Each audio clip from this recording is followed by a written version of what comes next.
Bonsoir à tous et à toutes. On est le 5 octobre. On est à quelques jours des 40 ans de l'affaire Grégory. Alors, ça fait très longtemps, je ne sais plus, ça fait très longtemps que j'en parle pas plus. Euh, mais les interventions, les groupes Facebook se poursuivent, les discussions, etc. Alors, je refais un audio aujourd'hui parce qu'en fait, j'essaye de revenir vers cette affaire sous un autre angle, sous un angle le plus dépassionné possible. Et juste, je m'attarde sur, comme je l'ai déjà dit, je pense, dans d'autres audios sur le thème, je m'attarde sur ce qui, les éléments en fait qui sont étranges. Parce que c'est en regroupant tout ce qui est étrange qu'on peut sortir avec une solution. Et dans cette affaire, il y a quand même beaucoup de choses étranges ou des événements uniques ce jour-là. Et pour moi, c'est ça la clé. C'est-à-dire, c'est comprendre pourquoi ces événements uniques ou étranges ont lieu ce jour-là. Ça me semble important. Alors, je fais une petite liste. Je ne lis pas de texte, hein, donc de mémoire, il se peut que j'oublie des choses. Ce que j'ai retenu qui prête à réflexion. Ce jour-là, c'est le premier jour après 2 semaines de maladie que le petit retourne à l'école et donc joue devant chez lui. Les 2 semaines qui précédaient ce jour-là, il était chez sa grand-mère à Bruyères. Donc c'est quand même un événement un peu qu'on peut classer dans étrange.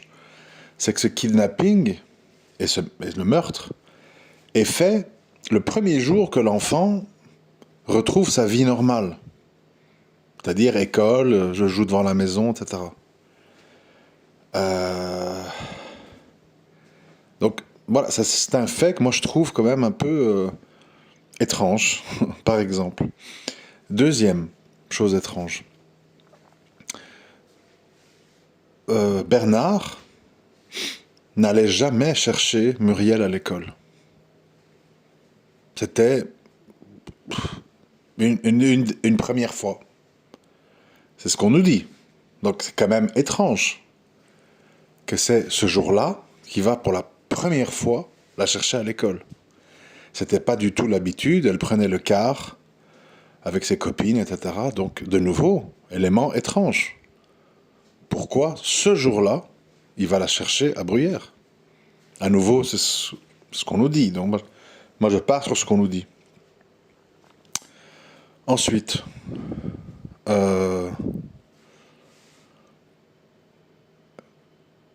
quand Jean-Marie est informé de la nouvelle à son travail, il prend une décision, si de nouveau ce qu'on nous dit est vrai, qui est totalement irrationnelle, qui consiste à retourner chez lui, donc venir de loin, parce qu'il vient de son lieu de travail, de retourner chez lui, d'arriver, de ne parler soi-disant à personne, de prendre sa carabine et repartir vers chez les Jacquel. Et une fois devant chez les Jacquel, ne pas s'y arrêter, parce que il a vu 2 4L qui pensaient être de la police. C'est complètement irrationnel. Enfin, ça n'a pas de sens. Hein. Il faut quand même comprendre que ça n'a pas de sens. Si tu es sûr, parce que tu soupçonnes les Jacquel, que ton enfant est là-bas, tu fonces de ton travail chez les Jacquel directement. Ça n'a aucun sens de venir prendre une carabine. Surtout que, si c'est eux et l'enfant est chez eux, quoi, tu vas tirer à la carabine et tu risques de blesser ton enfant? Ça n'a pas de sens. C'est une déclaration étrange. Étrange. Illogique. Ensuite, on nous dit que les filles de la poste qui affirment avoir vu Christine, en fait, se sont trompées de jour, que Christine y a été la veille pour envoyer une lettre pour les 3 Suisses ou quelque chose comme ça. C'est quand même, je sais pas, c'est de nouveau quelque chose d'ultra bizarre en fait. Je crois pas que c'est l'habitude d'aller à la poste déposer des lettres. Et donc ça veut dire qu'elle a été la veille et qu'elle a été vue. Moi je trouve ça de nouveau étrange. Bon, donc je vais pas m'attarder, mais je mets dans la liste. Ensuite, la veille, ou ouais, je crois la veille, plus ou moins, Michel et Ginette ont été au pavillon. Ils ont vu le divan en cuir. Ils ont fait les remarques. C'est le divan d'un chef, machin. Ça, c'est des éléments qui sont... qui sont réels, su de tout le monde. Donc de nouveau, il faut joindre il faut joindre les choses entre elles. C'est un fait. Et qu'il avait un vocabulaire, une façon de s'exprimer qui ressemble beaucoup en parlant de chef, en parlant de choses comme ça, etc.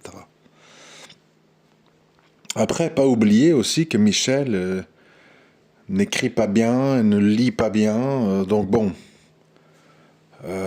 hors de question d'imaginer qu'il est le corbeau, qui fait des phrases, qui fait des manigances, qu'il écrit des lettres, etc. Mais bon, ce week-end-là, la veille ou il y a 2 jours avant, il a été avec sa femme au pavillon. Donc c'est pas anodin, vous voyez tout ça. C'est pas anodin.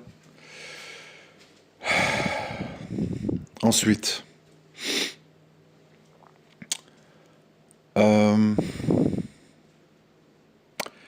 nous vend quand même l'histoire d'un tueur qui prend énormément de risques alors que le corbeau est assez futé, détourne l'attention de lui, dirige vers Jacquel, vers d'autres gens. Et donc on nous vend le fait que ce type, ou cette femme, ou ce couple, j'en sais rien, ce jour-là, prend risque sur risque sur risque sur risque. Je pense à quoi? Il se dirige vers la rue des Champs. On ne sait pas trop où il s'arrête ou comment ça se passe. Bon. Dans cette rue des Champs, il y a plein de gens. Il y a Méline, il y a le gars qui passe avec son dalmatien, il y a le type qui habite en bas de la rue, il y a l'autre qui doit venir chercher ses vaches. De nouveau, élément étrange. C'est une des rares fois, je ne veux pas dire que c'est l'unique fois, mais je pense que ça arrivait rarement, où on vient fermer la route avec la corde, etc., avec 15 minutes de retard. Ça n'arrive jamais. D'habitude, c'est à 5 heures, pas à 5h15. De nouveau, vous voyez, ça fait beaucoup de choses qui, ce jour-là, sont étranges. Des notes qu'il se passe quelque chose d'anormal, en fait. Chez tout le monde. Chez tout le monde. Et donc, pour revenir, risque sur risque sur risque, venir à la rue des Champs, ça veut dire s'exposer. Tu peux croiser des gens, tu peux être vu, tu peux être reconnu, plein de choses. Approcher le petit, le prendre de force ou en l'attirant, bon, et puis l'embarquer, ok. Puis de là, je l'ai déjà dit dans des autres audios, c'est pas que tu pars dans la forêt, t'attaches le petit à un arbre ou je sais pas quoi, en le bâillonnant pour pas qu'il parle, bon. Tu roules de l'Épanche jusque d'Ossel. Ça veut dire quand tu roules, tu croises des gens. Tu croises des voitures, tu croises des gens qui te voient passer sur la route de l'Épanche, d'Ossimon, d'Ossel. Tu croises plein de gens. Tu peux faire un accrochage, tu peux faire un freinage, tu peux être vu à un moment donné où tu t'arrêtes pour un stop. Tu peux être reconnu, on peut voir ta plaque, on peut reconnaître ta voiture. Enfin, il faut comprendre quand même. Hein. C'est une prise de risque. C'est pas que tu prends l'enfant et puis tu pars dans la forêt. Dans l'arrière, à l'arrière de l'épange, il y a plein de forêts. Non, tu reprends ta voiture et tu roules en direction de Docel en croisant plein de gens. Et c'est une heure agitée. Tout le monde sort du boulot, les gens, les camions scolaires, il se passe plein de trucs. Et puis c'est pas fini. T'arrives à Docel, et là, si on s'en tient au témoignage de Mme Guyot, tu mets l'enfant à l'eau, en plein jour, et il dérive pour aller s'arrêter sur le côté, à côté du pont, là. Et Mme Guyot la voit, il est plus ou moins 5h30 par là. Bon, ça veut dire que tout se passe en pleine vitesse. Hein. Je ne sais pas si vous réalisez, parce que l'enfant, il est mis à jouer devant la maison à 5h05. Et 25 minutes plus tard, on le retrouve. On le retrouve. On le voit, son manteau bleu, on le voit sur le bord du fleuve, sans savoir que c'est un enfant. On croit que c'est un sac poubelle. Mais donc, de nouveau, tout ça va très vite. Mais la réalité, si on prend l'histoire qu'on nous raconte, c'est qu'on s'expose dans la rue des Champs.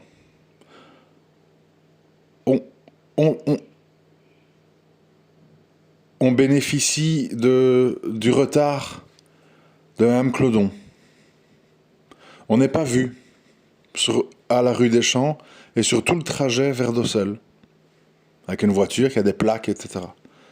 À Docel, on sort de la voiture avec l'enfant, on le met à l'eau, on n'est vu de personne. Puis, on nous dit, de nouveau, prise de risque, on téléphone à Michel pour prévenir. Et aussi, on nous dit qu'avant, une lettre a été mise à la poste de revendication.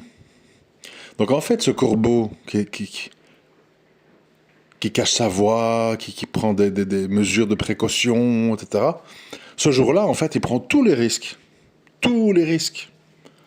Il y a aussi le risque de prendre l'enfant et que Christine sorte de chez elle, ou qu'elle entende le bruit de la voiture, les pas dans les graviers. Enfin, la prise de risque, elle est énormissime. Ça colle pas à un corbeau méfiant. Bon. Donc j'ai dit aussi événement étrange, le retard de Clodon, qui vient toujours ramener ses vaches à 5 heures. Et là, c'est 5h15. Et ça change tout, parce que c'est là que ça se passe, l'histoire. C'est là qu'il y a le kidnapping. Donc, si elle vient à 5 heures, en fait, il n'y a pas de kidnapping. Je ne sais pas si vous réalisez. Si elle vient à 5 heures, elle ferme la route avec les cordes pour que les vaches remontent, et il n'y a pas de kidnapping. Et qui peut imaginer que tu vas arriver, qu'elle sera en retard, et que tu peux prendre l'enfant? Il faut bien réfléchir à ça, hein, parce que c'est des éléments très importants. Très, très importants. Ensuite, Michel. Michel a des réactions anormales. Il est nerveux, il mange plus, il culpabilise. Manifestement, Michel, on le voit, bon, il est mort après d'un cancer, quelques années plus tard. Michel, on voit bien que c'est un protagoniste très, comment je vais dire, qui est très mal à l'aise dans tout ça. Très très mal à l'aise. D'où on peut fortement douter de cette histoire d'appel téléphonique. Tout de même. Et je crois qu'avec le juge Simon, on a vu que ça collait pas trop. Les distances, le son, le truc, bon. Alors, il y a un élément aussi sur lequel on ne revient pas assez, je trouve, et que moi je trouve très important, sociologiquement parlant, c'est que l'épouse de Michel, faut pas oublier qu'à la base, elle a eu des avances de Jean-Marie qu'elle a refusées parce qu'elle était trop jeune et qu'elle a opté pour son frère Michel. Ça veut dire qu'à la base, il y a un intérêt de Jean-Marie pour Ginette. Et il y a peut-être de la part de Ginette des regrets d'avoir mal choisi. Parce que ceci, parce que cela. Bon, bref, je ne vais pas entrer dans les détails. C'est pas anodin. cette relation-là, cette histoire, ce n'est pas anodin. Ce n'est pas des gens neutres. C'est des gens, voilà, qui se sont fait des avances. Il y a eu des refus, il y a eu ceci, il y a eu cela. Ça joue dans tout ça. Ça joue. Les jalousies, les comparaisons, etc., etc. Donc, je continue ma liste. Il y a aussi, exceptionnellement, parce que ça semble pas être l'habitude, Christine dit à Madame Jacot, je suis pressé, j'ai du repassage. Et ce jour-là, Christine repasse avec la radio et les volets fermés. Et l'enfant dehors. C'est quand même... Enfin, quand on met tout ensemble, c'est complètement fou, en fait. Ça paraît surréaliste. Les vaches en retard, Muriel qu'on va jamais chercher à l'école, Christine qui ne repasse jamais avec la radio, avec les volets fermés, avec l'enfant dehors, l'enfant qui vient de revenir de 15 jours de maladie. C'est gros. C'est gros. Et je trouve que tous ces points-là, moi je n'ai pas de solution, hein, bien sûr. Tous ces points-là, en fait, c'est des points essentiels pour se rapprocher d'une solution réaliste. On ne peut pas faire semblant que c'est une journée normale. C'est une journée où tout est anormal. La réaction de Jean-Marie, je rentre chez moi, ma carabine, je retourne, mais finalement j'y vais pas. Ça n'a aucun sens. Vous pouvez me venir avec toutes les excuses du monde, oui mais non, non mais oui. Ça n'a aucun sens. La seule réaction logique, c'était de foncer sur le Jacquel du travail, ils étaient juste à côté, pour aller voir si son fils est là. Pourquoi il faut une carabine? Ça n'a aucun sens. Aucun sens. Il faut vraiment... Désolé, mais je ne peux pas acheter cette histoire-là. Repasser, la radio, les volets fermés, ça n'a aucun sens. Aucun sens. Clodon, les vaches en retard, ça n'a aucun sens. Le kidnappeur qui prend tous les risques, il s'expose, il vient en voiture, il prend l'enfant, il fait tout le trajet, il jette dans l'eau à Docelle. Aucun sens. Et pourtant, c'est l'histoire qu'on nous propose. Hein. On nous dit, Bernard a été chercher Muriel à l'école. On nous dit, Christine repassait avec la radio volet fermé. On nous dit, Jean-Marie est venu prendre sa carabine, il est parti chez les Jacquel. On nous dit, Clodon était en retard pour venir chercher les vaches. On nous dit tout ça. On nous dit, il y a une lettre qui a été postée, qui est arrivée le lendemain avec le cachet de la poste. On nous dit, Madame Guyot a vu un sac poubelle bleu qui s'avérera être l'enfant vers 17h30. Tout ça, ce sont des faits, hein. C'est pas des choses comme ça, peut-être, je crois que... Et donc, il faut faire avec tout ça. Il faut faire avec tout ça. On nous dit aussi, Michel, j'ai reçu un appel, 17h32.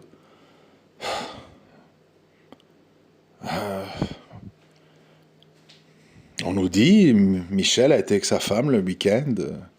Il a dit, c'est le divan d'un riche. Seul un chef peut s'acheter ça. Tous ces éléments, ils doivent être rassemblés. Et moi, l'impression que j'ai, je vais vous la donner. Et c'est pas, je vous donne pas le nom du responsable ou de la responsable. Moi, je dis ce que j'ai toujours dit. Et je ne sais pas pourquoi. Je m'excuse. Je ne sais pas pourquoi. Mais je pense de plus en plus, en fait, que tout le monde ment. Voilà. Pour des raisons que je ne connais pas. Moi, je pense que tout le monde ment. Clodon, Christine, Jean-Marie, Michel, Ginette, Jaco, Muriel, tout le monde ment. Pourquoi? Je n'en sais rien.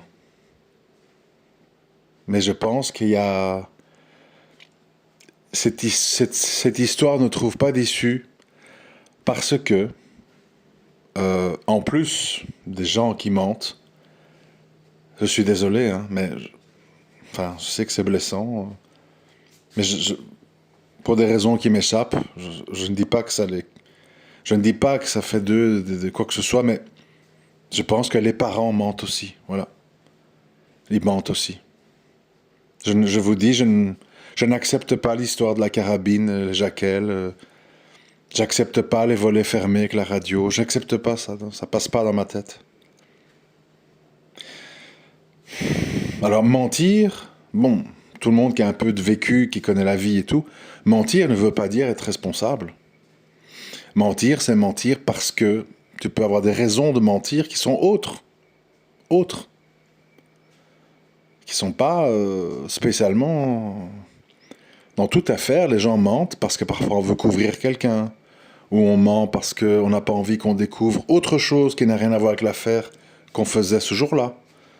On ment parce qu'on ne voudrait pas que, on pense que, si on découvre que, vous voyez. C'est comme j'ai souvent dit, un meurtre, c'est un meurtre. Un kidnapping, voilà. Quelque part, ça aussi, je voudrais vous faire remarquer. En dehors de l'histoire, bon, à vérifier, hein, de nouveau, parce que moi je doute de tout et de tout le monde. En dehors de l'histoire de la porte cassée la nuit, là, où on dit qu'on a vu quelqu'un s'échapper, on a vu une main, je sais pas quoi, enfin, bon, ça me semble très vaseux, mais enfin, soit. En dehors de ça, il n'y a rien hein, de concret hein, dans cette histoire. Il n'y a rien. Hein. On n'a pas mis le feu à la maison, on n'a pas volé, on n'a pas violé Christine, on n'a pas brûlé la voiture, on n'a pas... Vous voyez, plein de choses qui peuvent être faites quand on a la rage, quand on est haineux, quand on est jaloux, autre que tuer un enfant, qui est un acte quand même beaucoup plus, vous voyez, innommable. Il n'y a pas eu de vrais signes avant-coureurs. Des coups de feu la nuit dans les fenêtres, vous voyez, des trucs comme ça. Il y a eu des coups de téléphone, des blagues potaches. On appelle les funérailles, on appelle le docteur, on insulte, on rigole. Pour moi, ça c'est une autre histoire. Parce qu'on veut mêler les deux, mais ça c'est une autre histoire. C'est des histoires de famille, on découvre le téléphone, on s'amuse. Quand on a un coup dans le nez, on appelle chez l'un, chez l'autre. On raconte des histoires. Bon, il y en a que pour le truc. Jackie mis de côté, des trucs bon banals en fait. Hein. Et c'est ce que je veux faire comprendre depuis longtemps avec ces audios là, c'est que tuer un enfant, c'est tout à fait autre chose. Enfin, tuer et kidnapper. C'est pas tuer comme ça, c'est kidnapper et tuer. Et moi, je suis étonné qu'on passe du corbotage téléphonique au meurtre d'enfants, sans passer par vol, viol, feu, sabotage, des clous sur la route pour embêter, les pneus qui pètent ou je ne sais quoi. On passe directement au kidnapping et au meurtre dans des circonstances délirantes. En plein jour, devant la maison, alors que Christine peut sortir. On traverse tout d'Ossimon, d'Ossel, avec la voiture, la plaque, le chauffeur visible. Puis on jette l'enfant dans l'eau. Puis on téléphone à Michel, on met une lettre dans notre truc. C'est délirant, en fait. Hein. Si vous réfléchissez bien, c'est totalement délirant. Donc, bah, évidemment, il y a un enfant, hein. Lui, il est là. Et on l'a trouvé à l'eau. Donc ça, on peut pas sortir de l'histoire. C'est un fait réel, c'est pas une imagination. Donc les faits se sont passés. Mais le problème, c'est de la façon dont on nous le présente. Ça tient pas la route. Ça tient pas la route. Et on n'arrive pas à décortiquer le vrai du faux parce que pour des raisons qui m'échappent, je me répète, tout le monde ment. Tout le monde ment. Et de nouveau, je me répète, il y a plein de trucs qui tiennent pas la route. Autre chose que je voudrais rajouter, j'en ai déjà parlé. On va me dire, oui, mais c'est l'époque, c'est la campagne, bon. Mais vous avez entendu beaucoup d'affaires, vous. Franchement, allez, réfléchissez maintenant. Vous avez entendu beaucoup d'affaires où, pendant des mois, le père de la victime se balade avec un flingue, une carabine de chasse, dans sa voiture, quand il va au palais de justice, quand il va aller chez les Jaquel, puis la nuit pour abattre Bernard qui va sur son lieu de travail, et puis... tout ce temps-là, en fait, ce monsieur se balade avec une carabine. Et les gens le savent. Puis un jour, il se retrouve chez Bernard et il l'abat. Vous avez déjà entendu des histoires pareilles, vous? En France, même dans les années 80, 90, quelqu'un comme ça se balade avec une carabine, menace, dit dans ses auditions, j'ai été chercher ma carabine et j'ai été chez les Jaquel. Tout le monde en parle, c'est très banal en fait. Ah oui, quand il était au palais de justice, il y avait la carabine sur la fauteuil arrière. Et, et tout le monde laisse ça se faire. Comment il s'appelle, là, le gars de Paris Match? Oui, oui, la nuit, j'ai été les chercher pour les empêcher de tirer sur Bernard. Donc en fait, il y a tout ce temps-là, en fait, cette personne est là avec des armes, se balade avec des armes, dit qu'il les prend avec lui pour aller régler des comptes. Donc on voit que c'est un sanguin qui est prêt à aller chez Jaquel jouer du fusil. Et personne ne l'empêche de se balader avec cette arme librement, d'en acheter une avec un chèque. C'est totalement fou, en fait. Hein. C'est totalement fou. Donc, bon, moi je suis arrivé à la conclusion que cette journée-là, tout est anormal, tout est fou, tout est illogique. Et tout est plein d'événements étranges. Je vous rappelle que... Je sais plus le nom, enfin... Le gars qui se balade avec Jimmy, le chien, là, il a dit clairement, moi je suis passé devant le pavillon, j'ai vu ni enfant ni voiture. D'habitude, Grégory vient jouer avec Jimmy. Bon. Tout ça, on évacue très facilement. On dit, ouais, bon, il n'a pas vu, enfin bref. De nouveau, donc c'est tous des trucs qui sont pas normaux. Ce n'est pas normal. Les vaches en retard, le chien, le type qui passe avec son chien, il voit pas Grégory. Le tueur qui vient en pleine journée, devant tout le monde avec sa voiture, qui l'arrêterait en bas de la rue des Champs, qui remonte à pied. Il prend l'enfant, il revient, il part à Docelles. Tout le monde peut le voir. Enfin, faut réaliser la folie de l'histoire. Hein. Donc, le problème qu'on a ici, c'est que tant que ceux qui mentent, s'arrêteront pas de mentir, on peut pas savoir le vrai du faux, malheureusement. Voilà un peu le bilan final de cette histoire.